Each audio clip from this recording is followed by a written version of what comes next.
காணொளி பாக்குற நிறைய பேர்கிட்ட சொல்றேன், நீங்க எந்த அளவுக்கு விவசாயத்தை விட்டு விலகி இருக்கீங்கன்னு. கத்திரிக்காய் தொங்குமா? கத்திரிக்காய் விளைஞ்சதுன்னா தொங்குமா? தக்காளி தொங்குமா? மிளகாய் தொங்குமா?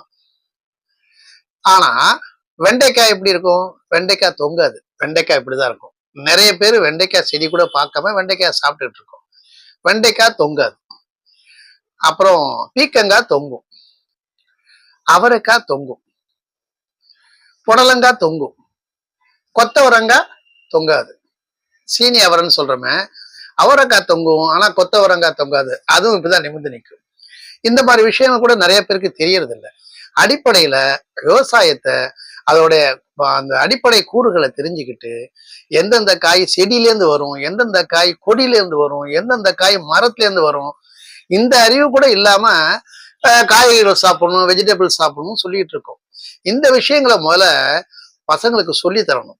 அதுக்கப்புறம் வீட்டுல சின்ன சின்ன தோட்டம் போட்டு ஏதாவது விதை போட்டா அது எப்படி வளருது அப்படிங்கிறத பசங்களுக்கு எடுத்து காட்டணும்.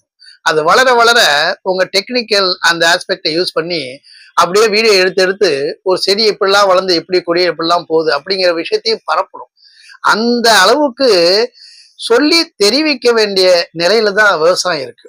ஆனா விவசாயம்ங்கிறது இயற்கை கொடுத்த மிகப்பெரிய பூஸ்ட், மிகப்பெரிய பரிசு.